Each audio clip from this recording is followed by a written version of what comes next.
Bom dia, obrigado a todos. Obrigado pela oportunidade de estar divulgando o meu trabalho aqui.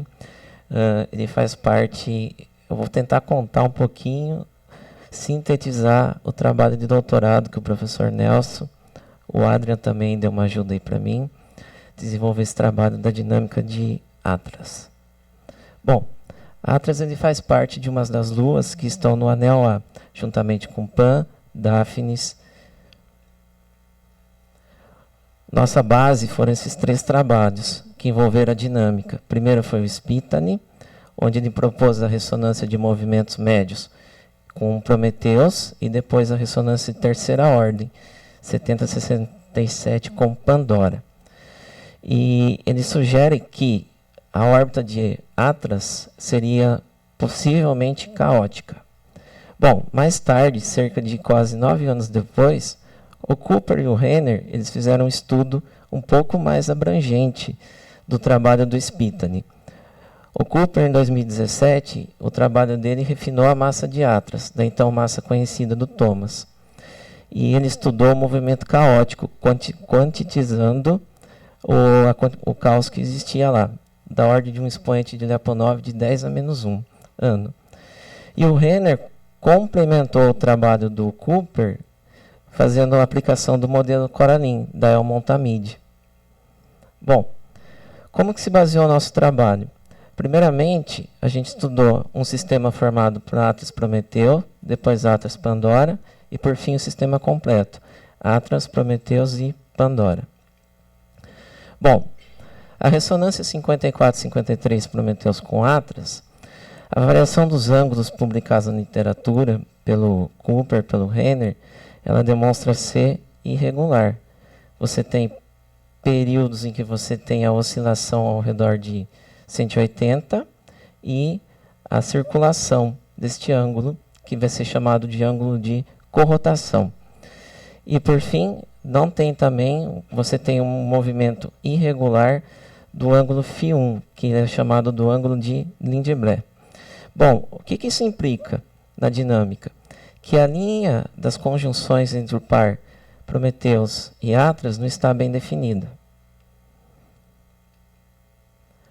Para tentar entender, compreender o porquê que acontece aquela irregularidade, partimos para o estudo da frequência do movimento. Bom, começamos estudando o espectro de cada elemento, semi-eixo, excentricidade e inclinação, buscando encontrar alguns períodos que fossem fundamentais. Só que quando fizemos o espectro da órbita de Atlas, considerando somente Prometheus, o que aconteceu? Esse espectro demonstrou uma série de diversos períodos, e isso implicava que a órbita era irregular. Não vamos considerar o caos ainda. Bom, o Nelson ele faz o chamado Individual Power Spectra. O que é? É essa figura que envolve o semi-eixo, a excentricidade e a inclinação. Como que funciona? Você constrói uma grade de semi-eixos e calcula a variação, a órbita de cada uma dessas partículas, desses clones de Atlas aí, por um período de aproximadamente 1760 anos. E para cada semi-eixo eu ploto esses picos que aparecem. Isso revela as regiões onde o movimento pode ser considerado regular e irregular. Bom, olhando o espectro do semi-eixo, o IPS do semi-eixo, é interessante notar essas duas linhas, na verdade, essas barras que eu coloquei pontilhadas, elas determinam regiões onde o movimento tem altos picos, né? Possui altas amplitudes. Então, isso é uma característica de movimento irregular. E essa parte interna, essas duas barreiras, seria a região onde o movimento seria considerado regular. Ele estaria aprisionado na ressonância. E colocando o semi-eixo de Atlas atual, considerando a data 1º de janeiro de 2000, a linha pontilhada representa ele. Percebe-se que ele está na borda dessa região aqui. Bom, mas o que seria essa região de fato de movimento irregular? Para isso a gente mapeou uma vizinhança ao redor da órbita de Atlas. A estrelinha demonstra a posição atual em 1º de janeiro de 2000. Quando foi feito este mapa, eu consegui identificar 3 estruturas com, vamos dizer assim, diagonais, né? E essas 3 estruturas estavam relacionadas com ressonâncias adjacentes a 54 e 53. Como que eu identifiquei essas ressonâncias? Eu escolhi umas condições iniciais, onde você tem um pequeno número espectral. O que é esse pequeno número espectral aqui, na definição do mapa? Para cada... Saiu? Desculpa, tá? Estou um pouquinho nervoso.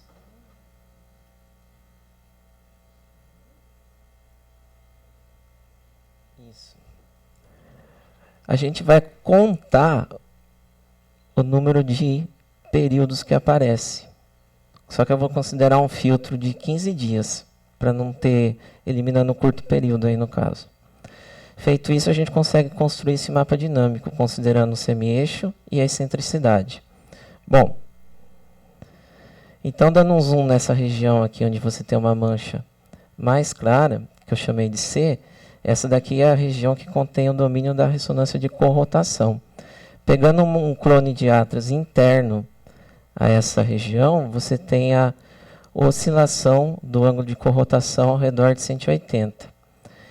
Para essa região, para uma partícula, para um clone, nesta região delimitada pelo círculo amarelo, eu consegui encontrar a ressonância de Lindenberg para N, e para um que está à esquerda, na ressonância 54 e 53, eu também consegui encontrar um clone que estava na corrotação. E o que seriam essas manchas aqui? A gente conseguiu identificar que aquele ângulo, aquela variação do ângulo que não é regular, que apresenta a alternância entre circulação e oscilação, é devido à proximidade de Atlas com a borda da corrotação e a separatriz da ressonância. Bom, olhando agora a ressonância de 70-67 com Pandora, você tem o mesmo comportamento dos ângulos, dos 4 ângulos críticos da ressonância. Você não tem uma oscilação deles, você tem alternância. Fazendo o mesmo caminho, o mesmo procedimento, o que encontramos? Quando fizemos o IPS, de novo.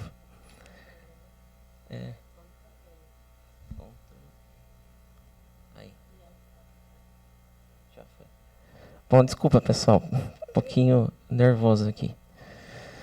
A gente percebe que o semi-eixo de Atlas, atualmente, ele está entre vários multipretos que estão relacionados com a ressonância de terceira ordem. E também o mapa dinâmico revela que ele não está preso a ressonância em si, ele está na borda dela. Bom, o Cooper e o Renner sugerem também que um fator para o aprisionamento de Atlas na ressonância de corrotação seria o efeito da excentricidade de Prometheus. Então a gente foi e estudamos alguns cenários avaliando a excentricidade de Prometheus. Então, para o primeiro mapa que eu tenho, eu considerei um Prometheus com órbita circular. Percebe-se que o domínio da corrotação ele aumenta. Quando você considera uma excentricidade de Prometheus de 1 vezes 10 a menos 3, você já consegue notar que o domínio da corrotação ele vai diminuindo. E, consequentemente, a separatriz começa a preencher o domínio, até a gente chegar numa órbita, quer dizer, numa excentricidade próxima à atual de Prometheus, onde ele vai ficar bem próximo da separatriz. E é interessante notar que, conforme vai aumentando a excentricidade, o domínio da ressonância de Lindenberg também vai aumentando. Bom, considerando agora o sistema completo, você percebe que aquelas regiões onde eu tinha o domínio da corrotação, elas são perdidas. O porquê que acontece isso? Quando eu coloquei o IPS sobrepostos, considerando os pontos negros representam a ressonância, a perturbação somente com Prometheus, e os magenta, a perturbação com Pandora. Você percebe que essa parte branca seria o domínio da corrotação. Ela foi preenchida pelas frequências relacionadas com a ressonância em terceira ordem. E essa sobreposição das ressonâncias faz com que a dinâmica, o movimento, seja considerado irregular. Para estudar agora, para quantificar o quão é a estabilidade da órbita, usou-se o coeficiente de difusão. Bom, qual foi a metodologia adotada? Para um coeficiente menor que 10 a menos 5, a gente tem o movimento regular. Maior que 10 a menos 1, você tem as regiões caóticas. E as órbitas que são consideradas quase periódicas é o que está no meio termo desse intervalo. Então, feito aí para cada um dos sistemas, você percebe que o coeficiente de difusão, você olhando, a curva negra representa o semi-eixo maior e a vermelha representa a excentricidade. Para cada um dos sistemas, você tem um baixo coeficiente de difusão, da ordem de 10 a menos 2. E o Gabriel Guimarães, que foi um aluno de mestrado lá do IAG, da professora Tatiane, ele forneceu esse cálculo para nós. Então, você tem um coeficiente de difusão da ordem de 10 a menos 2. Isso implica um caos fraco e a órbita de Atlas ela é fracamente perturbada. Por fim, as considerações. Atlas está na borda da ressonância separatrizes. A excentricidade contribui para o aprisionamento na ressonância. E a sobreposição entre ambas ressonâncias ela afeta a dinâmica também, produzindo um overlap. E o pequeno coeficiente de difusão implica que as órbitas seriam regulares, vamos dizer assim, né? Apresentando oscilações não periódicas de pequenas amplitudes. Muito obrigado, pessoal.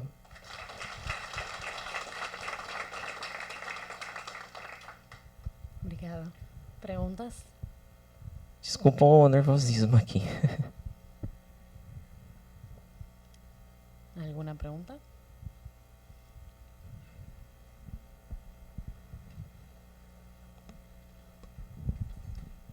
Obrigado. Obrigado. Esse trabalho, né, a gente...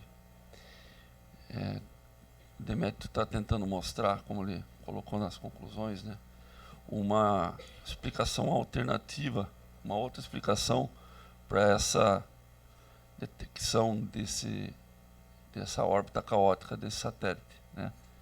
Então, essa sobreposição de ressonâncias faz com que este sistema seja realmente caótico, né? Então, é uma metodologia complementar ao que está sendo feito e com o modelo, né? Com essa parte da modelagem, né? Com integrações numéricas, né? Bem custosas computacionalmente, né? Só complementando aí a parte da metodologia que não dá tempo de falar. Só isso.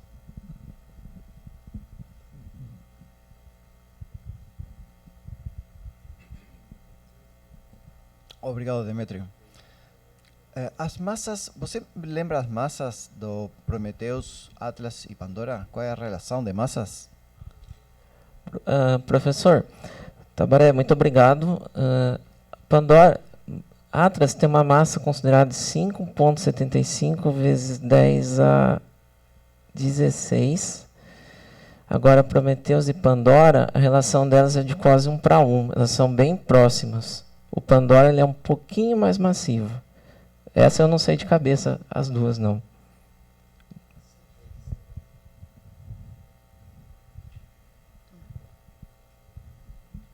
¿Y el anillo puede tener alguna influencia, cambiar un poco el panorama? Considerar el anillo. El anillo.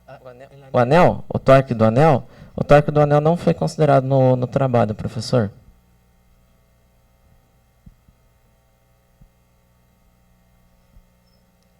Bueno, agradecemos nuevamente. Muito obrigado.